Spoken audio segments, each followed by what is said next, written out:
Thank you so much for joining me for another episode of Keeping It Real with America's Supermom. I'm excited about my next guest, Brett. We actually got connected through a networking event. And so we've been able to keep in contact with each other. And so I'm excited to have him here today because he is going to share some insights about his industry and different things that we may need to know in order for us to move forward and be more professionally sound in our businesses. Okay. Even if it just is a matter of networking. So, Brett, we are so glad to have you here today. Can you just introduce yourself and tell us a little bit about you?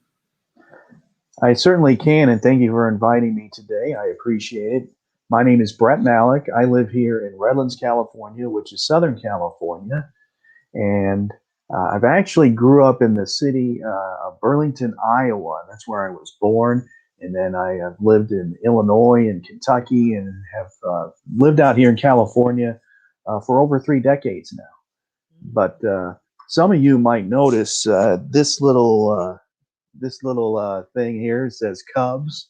Yeah, I'm a Chicago Cubs fan because most of my childhood was in Illinois, and my mother and father they were born on the south side of Chicago, and they grew up there, and their families grew up there. I have relatives that live all over the Chicagoland area. So basically, I've been a Cubs fan ever since I was born, and we have generations of Cubs fans in our family. But I am out here in California now, and what I did before my latest venture was I was in radio. I've been in radio for about 25 years. I had done all kinds of duties as a radio guy, whether it's doing news or doing sports, producing shows, editing shows, hosting shows. I've done most everything. But I got burned out a little bit by it about a year and a half ago. So I decided to take the leap of faith and become an entrepreneur. And now I'm in a new venture. And what my venture is now is to help small businesses and to help them with financial services. And the key one is to help them get access to money when the big banks can't help them. Mm, this is good. So this is very important right now because there's so many people that are being transitioned into different industries or reinventing themselves because of the pandemic. So, what are some things that people should be mindful of when it comes to getting finances, for different business ventures? I would say that if a small business, if they can get funding from their bank, by all means do so. Mm-hmm. But the stats have indicated that about every 4 out of 5 small businesses, when they go down to their bank and they try to get funding, they're going to get turned down. Mm-hmm. So if a small business owner, if they cannot get additional funding from their savings or their friends and family, then that's where we can come in, and my company can help those small businesses get access to funding that is it's simple, it's quick, and whether it's wanting to open up a second location or take advantage of an inventory discount Mm-hmm. or maybe move into a new location or maybe expand your space uh, if you have a brick and mortar store.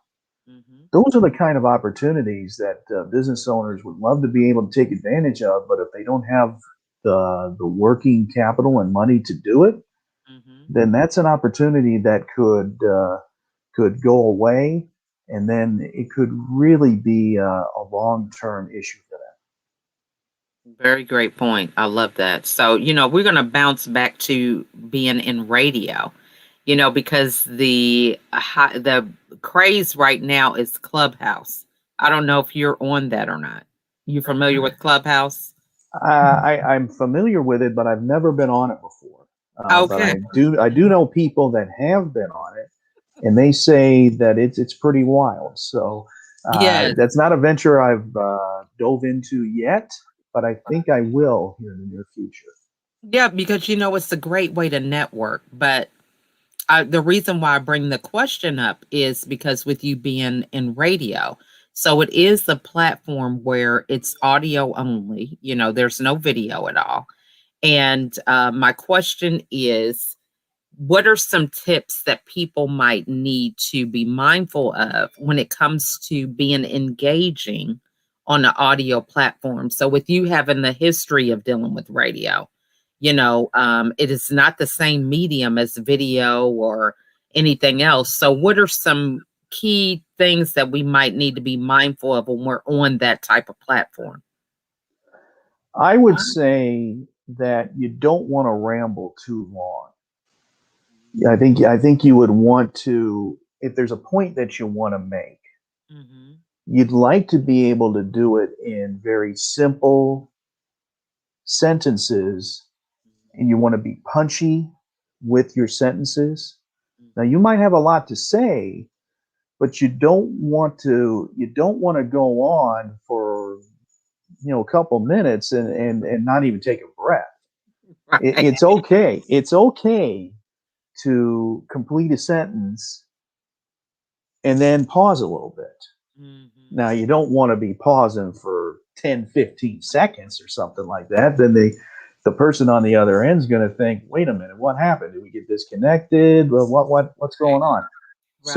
So you do want to be able to get your point across, Hmm. but being able to do it in very concise, simple sentences Hmm.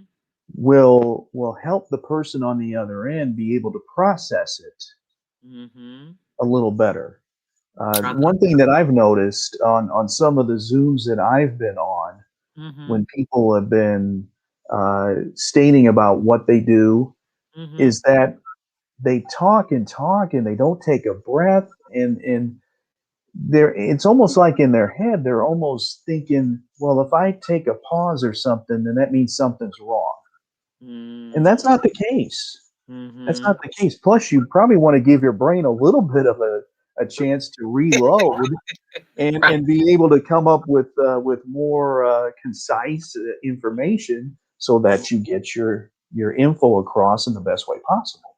Hmm. I love that because I think that's, or they feel like they want to impress the audience a lot of times. It's like they're trying to cram, a half an hour's worth of material into just 2 or 3 minutes. That's kind of the feeling that I get sometimes when people do an introduction or different things like that. So, what are some things that kind of help us with nervousness before we begin to speak on a platform, with you coming from a radio background? I would say that something that's really simple, but we either forget to do it or maybe we don't want to do it, is doing something very simple. I'm going to give you an example of it. Okay. Take a deep breath, because you get you'll be able to bring in the oxygen, which helps your body and helps your brain, and it also calms yourself down a little bit too. And if you have to take a deep breath a couple of times, by all means do so, because you're basically trying to slow things down so that when the adrenaline kicks in, you don't speed up too much, and then you don't want to talk too fast, because if you do, sometimes either who's on the other side listening won't be able to process that information quick enough on their end. Plus, the fact you yourself might forget something because you're talking so fast and your brain can't catch up to it. Right. I love that. Now, so do you recommend having notes out, or, because it is a platform where it's audio, because I think sometimes people, let's say you're in a room And it's the format like, you're actually at a conference or something, because you have the stage where people have the ability to speak from their microphone, but then you have the audience who they are just there listening. They can't really engage in any conversation unless they raise their hand and be brought up. So what is a good format to remember when it comes to giving a presentation? Should we should the story be a certain way, or the concept of how we um, map out what we're going to do? Is there some kind of formula to that you would recommend, or what would you say about that? I think it would depend on if there's video involved or no video involved. And Mm-hmm. I'll start with no video involved. Mm-hmm. If there wasn't, then obviously the person on the other end can't see you maybe looking down at your notebook and looking down at your notes and then doing the presentation from that. So if there's no video involved, then I would say that having your notes down below and then maybe looking at that and then doing your presentation by looking down at your notes with no video is fine. That's Mm-hmm. absolutely fine because the information on the notes or the notebook that you have, that's the main part Mm-hmm. of the presentation. Now, if there's video involved, and let's just say, for an example, you want to do a PowerPoint. Mm-hmm. Now, most of the time, the PowerPoint will be taking up most of the screen, and maybe your rectangle or your zoom box will be out to the side. Mm-hmm. What I think you don't want to do is if you have a lot of text in your PowerPoint, you Mm-hmm. don't want to read that word for word Mm-hmm. because the person watching can read it word for themselves. Mm-hmm. What I think you would want to do is incorporate an example or a story Mm-hmm. that the text can help fill in the gaps Mm-hmm. so that what they're reading has context to it and it has Mm-hmm. meaning to it in an everyday circumstance. Mm-hmm. So you don't want to read the stats or the sentences on the PowerPoint. You don't want to do that word for word because the people on the other end can already do Okay. Great advice. Great advice. Now, so going back to, the industry you're in now, when we're talking about funding, finances, money, money, money. Okay. That's the topic that is sometimes taboo. Everybody wants it, but they're afraid to talk about it. So, what tips would you give people who, let's say, that's something that you need to work on with your small business? What advice would you give them about touching this topic that is sometimes uh, mentioned only behind closed doors, and bringing it out to the light so that you can get solutions? that. I think that either as a business owner or if you have a close relationship with your business owner within your job, Mm-hmm. or if you're an entrepreneur and you know that somebody has an opportunity, the question I think is this: if I decide to go with funding, whether it's a loan, a capital advance, whatever the terminology is, if if a business needs funding, the question should be: does the benefit from the funding outweigh the cost?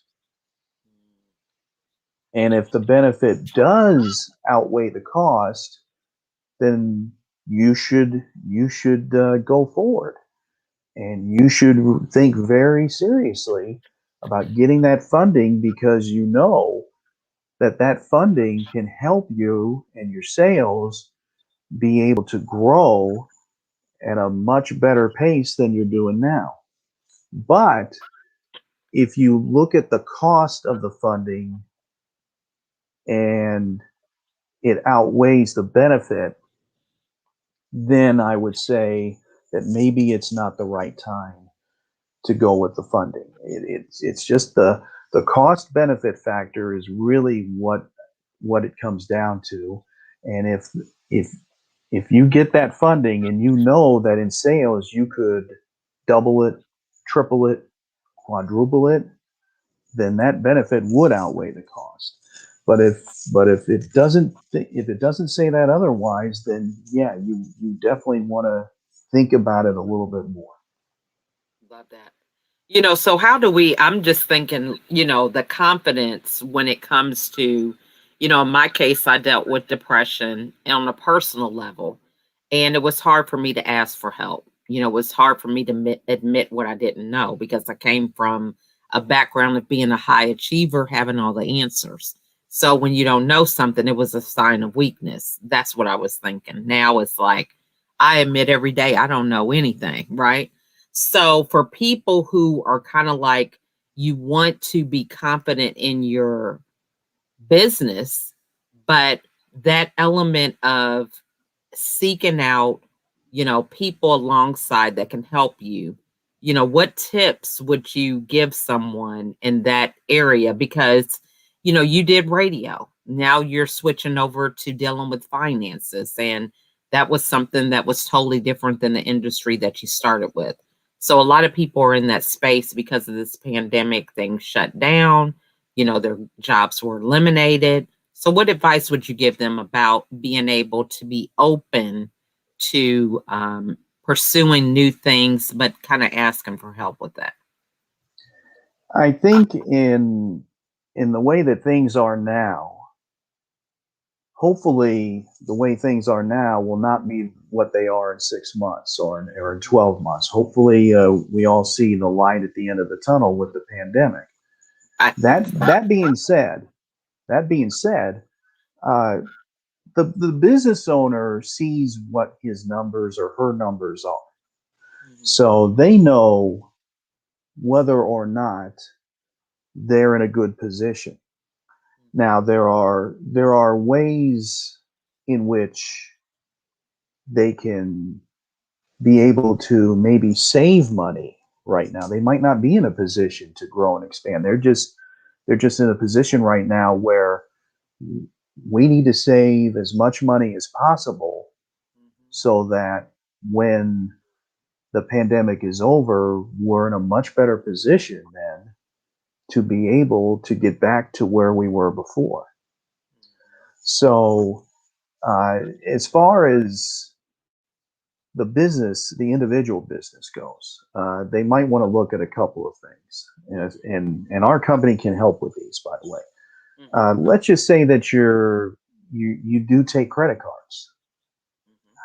Do you know how much you're paying in fees for being able to take credit cards? Uh, does your business, do they offer health care to their employees? Mhm. And if they do, how much are you paying out of pocket for that as the business owner to be able to offer that to your employees? What's your technology like? Does your internet service have to be improved because more and more your business is online and you're doing online podcasts like this. Mhm. So maybe your internet needs to be upgraded, or your voice over IP, or your phone systems, or your websites. They might need upgrading because more and more we're going to be making a lot more transactions online than in person. So those are some of the things that a business owner, I think, would have to analyze and do some internal analyzing to see where their strengths are and where their weaknesses are, and then whatever the weaknesses are, address them in the best way possible. Love that. So, we met at a networking event, so a lot of people are kind of intimidated with networking. The whole process, it's like, you want to get out there, but you're kind of nervous. So, what tips would you give people about expanding their reach, going to networking events and ways to follow up, whatever your insights are on that? I would start on a local level. Now, that's where I started. Mm-hmm. The first networking group that I got involved with was a local group here in my hometown. And at that time, we were meeting in person at a restaurant. Mm-hmm. Now, I think once the pandemic is over, some networking groups will go back to meeting in person, and there might be some others that'll continue to incorporate some form of online Zoom type networking. Mm-hmm. But if you're not sure about where you should network or who you should network with, I would start with finding out in your hometown. Do you have a local networking group?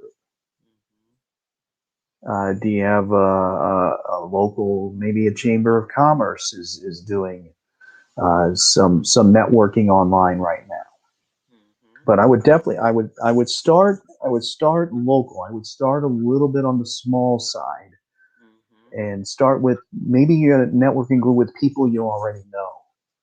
So at Mm-hmm. least when you decide to do that networking, you'll see on the screen some familiar faces, and then maybe that anxiety level will lower a little bit because you're with people that you already know. Like that. That's good.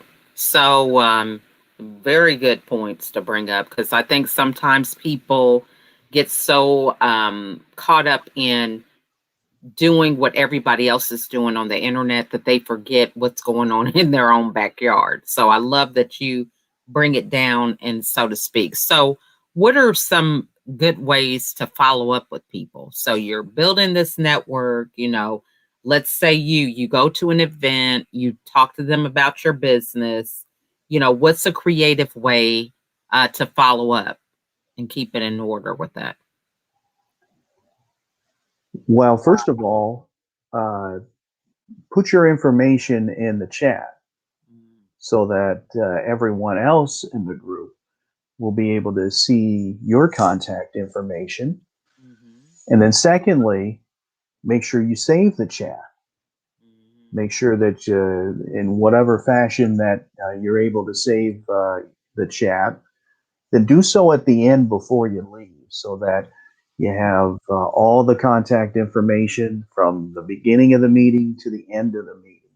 Mm-hmm. And then once you do that, then you'll be able to follow up in the most comfortable way that you seek, Mm-hmm. whether that's through email, whether that is through calling people, or whether uh, once the pandemic is over and you feel more comfortable with maybe setting up a meeting in person, Mm-hmm. whatever way fits your personality and fits your comfort level. That's what I would recommend. Love that. I mean, those are some great tips because I think a lot of times we get analysis paralysis sometimes, or, just have the whole thing of putting information down, but, we need to implement and use that information. So I think that's great. I love the thing about saving the chat because that's an easy one that a lot of times we forget. We're so busy leaving the meeting that we forget to save the chat. So that's a great, great highlight. So, loving all the nuggets that you've shared with us. I mean, some great insight. I hope everybody was taking notes. So, what is the best way for the audience to get a hold of you? Okay, well there are a couple of ways. Mm-hmm. They can call me directly. Mm-hmm. They can email me directly. Mm-hmm. They can go on to social media because I have a LinkedIn, a Facebook, a Twitter, and an Instagram account, Mm-hmm. and they can see me on social media there, and they can use the messaging tools Mm-hmm. to be able to contact me there. Mm-hmm. So those are probably the best ways to contact me. Awesome. And so, what final words would you like to share with the audience regarding, I don't know, just any insights about, business, life? We're all about, being able to implement a lot of the things that we discuss and learn. So, with that being said, what words of wisdom would you like to end with today? I would say for you, the listener and the viewer out there, Mhm. wherever you're living right now, support your local business owners, whether it's your local restaurant, whether it's your dry cleaners, whether it's someone who does your air conditioning or your plumbing, or maybe it's a store in your downtown, a boutique, maybe a boutique store. Support your local business owners. They are definitely the backbone of our country, and they're just like you and me. A lot of the local business owners, maybe they gave up a full time job in order to pursue a dream, or maybe they had this vision of being a business owner and they went for Mhm. it. We think of our company does. We think business owners are rock stars, Mhm. and we need to do the best we can to support them. And whether it's maybe getting takeout tonight at your Mhm. favorite restaurant, Mhm. or maybe it's or maybe the next time that you need landscaping, or the next Mhm. time that maybe you need your air conditioning looked at. Look Mhm. at the local people in your hometown and support them. Love that. Yeah, that's amazing. So, great points. And I encourage you all to reach out to Brett and have a conversation. A lot of times we make our fears so much bigger than what they have to be by going around with false information, false beliefs. So, it's important for us to get with people who can give us some insight with things such as funding for your businesses and can help you move forward in spite of what the big banks would agree to be a viable risk. So you might want to reach out to him, especially now as we work to move into different industries and reinvent ourselves. There is financial help that is out there. So if you have any questions, feel free to reach out to Brett. You can also list your questions in the comments, and we'll be sure that he gets them answered for you. And again, we just want to thank you guys for watching. And Brett, we thank you so much for your insight and wisdom today. Thank you, Lachelle. You are so welcome. And thank you guys so much for watching. And we will see you all on the next episode. Bye for now.